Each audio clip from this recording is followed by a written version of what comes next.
The Miami Dolphins opened the 2025 season on the road against the Indianapolis Colts, and this was a terrible game if you are a Miami Dolphins fan. But I want to say this early on in this video. Shout out to Indy for going out there and taking care of business. You win your first home opener, and this was a very special game because it's the first game since Jim Irsay passed away. And rest in peace to Jim Irsay, who was a former owner with this organization. But this video is mostly all about the Miami Dolphins and the future of the Dolphins moving forward. Let's start off with their head coach and their general manager. Now, Mike McDaniel, he's their head coach. The general manager is Chris Grier. You can go back and listen to videos 6-7 months ago. I said this then. I'm going to say it again. Chris Grier should not be the general manager with this organization. Mike McDaniel should not be the head coach with this organization. Mike McDaniel, in my opinion, is more so suited as an offensive coordinator. He's in over his head. He's not a true leader as a head coach. He's more of a friend than he is a head coach. And I love his story. He has a very cool story. He battled with going out there and being an alcoholic at the time. He worked his way into the NFL. He's part of that coaching tree with Kyle Shanahan and Sean McVay. But he's more of a friend than a coach to these players. And we see the reports that come out year in and year out. Players are late to meetings. They don't respect him. You have Jalen Ramsey, who comes on the podcast. He said Mike Tomlin on day one is a different head coach than Coach McDaniel because there's more accountability on his end than it was with the Miami Dolphins and Coach McDaniel and his system. When you're a head coach, you can't be friends with players or they'll run you over every single time. And that's what they're doing with Coach McDaniel. And it's the same system that he had in year one. A bunch of motion. This is the man. He hopes that he can get the big plays with Tyreek Hill and the same with Jalen Waddle. And when they can't get those big plays, their offense, they stagger out every single time. The Miami Dolphins are the same team that they were 3 years ago. The same offensive system, the same problems. The run game is not consistent. You have a lack of a run game because your offensive line is not good enough. And Mike McDaniel has not committed to the run game.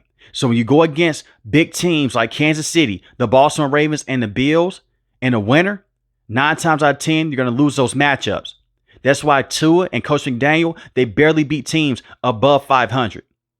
And that's been the case going back to year one when they made the NFL playoffs and Tua wasn't able to play because he had that concussion injury against the Bills. So you slide in Skylar Thompson.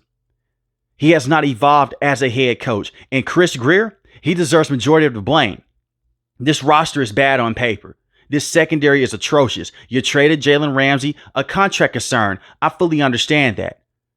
Your best player in your secondary is an aging Minkah Fitzpatrick, who is still a very good safety. Not the same safety that he was 2 years ago with the Steelers, but he'll have some big time moments. You have to play through him on the back end of your defense. No one in this cornerback room stands out. You knew that this was going to happen sooner than later. So how do you prepare for this? You just let things ride out. You just kick the can down the road. So you expect for these young players to step up at the cornerback position when they don't have the talent to do so. And you depend so much on your front seven. What happens when Daniel Jones goes out there and he's running a bunch of quick game over and over again?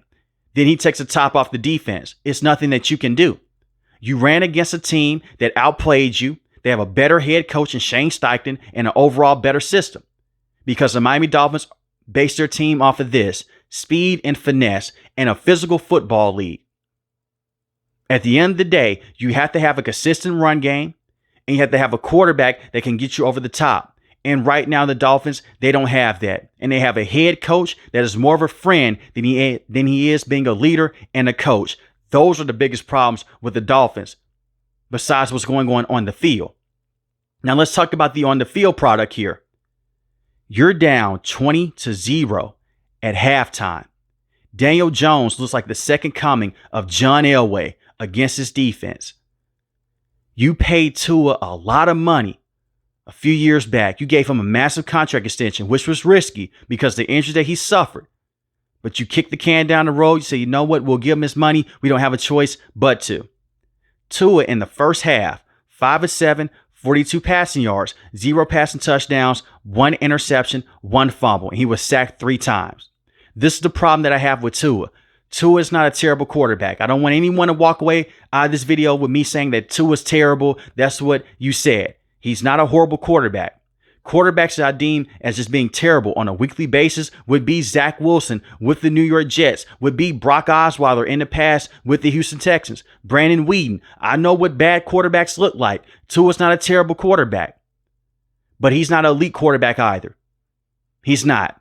He doesn't have the same talent as a Justin Herbert, as a Joe Burrow, as a Lamar Jackson, as a Patrick Mahomes. I think that we can all agree on that.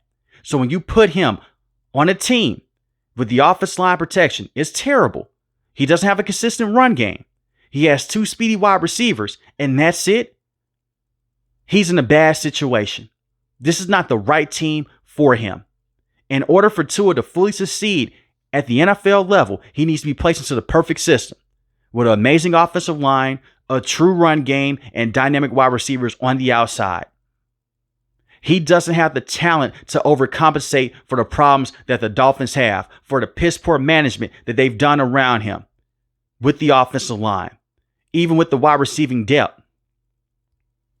That's not all on Tua. But when you pay him this much money, you expect more out of him at the quarterback position. It's unacceptable to have only 114 passing yards and 1 passing touchdown and 2 interceptions and a fumble in this matchup. And they're paying you as much as they're paying you. You have to step up in those big time moments. And he's just not able to because of the lack of talent, because of the injuries that he suffered in the past, with those concussions, with the hip injury that he suffered coming out of Alabama. You knew all of this and you still paid this man. You knew all of this and you still selected him in the first round over Justin Herbert, which is crazy. I know a lot of people that come out and they say, well, Tua's better than Justin Herbert. You're crazy. He's not. He's not better than Justin Herbert. Not even close. But Tua's not this terrible player either. It's just bad management and bad play calling. I don't expect for the Miami Dolphins to get better. This is not an overreaction in my opinion. I know that it is just one game. But look at Miami. They can't beat teams over 500 consistently with Tua being the starting quarterback and with Coach McDaniel being the head coach. And now with your defense taking this step back on the back end. Now, the front 7, they have very good talent. I like Bradley Chubb, but you trade the first round pick to bring in Bradley Chubb. That was a bit rich, in my opinion. He was not worth a first round pick. You could have traded the second round pick to bring him in, and you had to pay him on top of that. But instead, you traded the first round pick to bring him in. You selected Chop Robinson in the first round. There's a lot of potential with Chop Robinson. You have Zach at the defensive tackle position, Terrell Dawson, middle linebacker. Jordan Brooks, he's a very good linebacker. The front 7, they're solid. They're fine. I even like Anthony Weaver as a defensive coordinator. He did a very good job last year while Tua was out dealing with his injuries. But it's still not good enough. When you go against those elite level teams, Baltimore, Kansas City, the Detroit Lions, the Green Bay Packers, they're going to find ways to wear down your defense over and over again. And that is what Daniel Jones did. Daniel Jones went out there, and I can't believe I'm about to say this. He looked like a franchise quarterback all the way through. From the beginning of the game to the end of the game, things got so bad they put in Zach Wilson because they knew the game was over with. You scored those 8 points, but it was late in the game. You were down 30-0 at a point in time in this matchup, 30-0. And this is an offense that has Tyreek Hill, that has Jalen Waddle, Devon Achane, which is unacceptable. And listen to these names that the Miami Dolphins have acquired since they selected Tua in the first round. You traded for Tyreek Hill from Kansas City. You draft Jalen Waddle in the first round. Teron Armstead, you bring him in. He was a star tackle at the time. He dealt with a lot of injuries with the Dolphins. He's no longer here. But Teron Armstead was a very good tackle coming over from the New Orleans Saints. You had Robert Hunt at the guard position. He's a very good guard. You bring in Jalen Ramsey. Odell Beckham Jr. was way past his prime. And you had Jonnu Smith last year, who had a career year in this system playing alongside these two players. And Jalen Waddle, and the same with Tyreek. And all you have to show for it is being one and done in the NFL playoffs, not once, but twice. Against the Buffalo Bills, you get an excuse Tua was out. But against Kansas City, it was the 4th coldest game in NFL history. And you lost that matchup. That's when they truly reached their ceiling. When Raheem Mostert had 20 touchdowns in a year. Where he looked like one of the best running backs in football. And he took that pressure off of Tua. You no longer have that. The creativity is non-existent.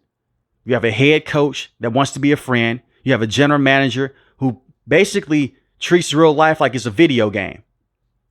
This is a bad situation all around for the Dolphins, and I expect for things to get worse because you have a wide receiver over there and Tyreek Hill who no longer wants to be here. I don't care what Tyreek Hill said about going out there and apologizing, and he was just upset. He had a lot of emotions running high. When a person is upset, that's how they really feel. When a person is running high on that emotion, they're really pissed off and they come out and say something, that's how they feel. It's been bottled up.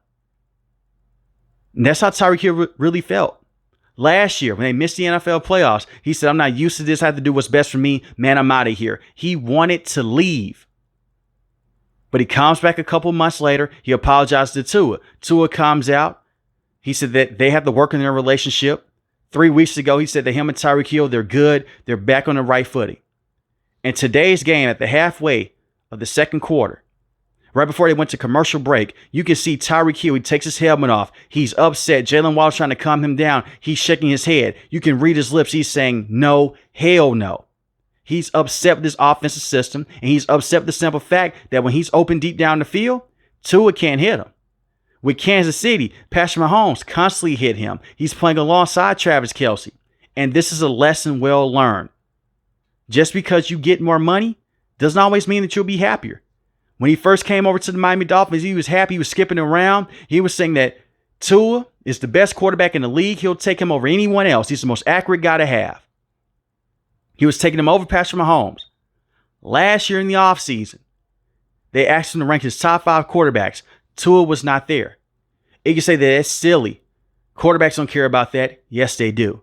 He didn't have his teammate back anymore. He has turned the page on Tua. And I don't blame Tyreek Hill. I don't feel bad for him either. I understand his frustration. But you could have stayed in Kansas City. You still would have made your millions. You would have been fine. But now you're stuck with the Miami Dolphins.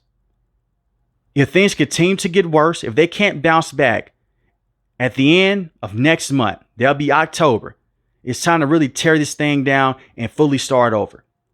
Trade away someone like Tyreek Hill, who's making money. You can easily get a 3rd round pick for Tyreek.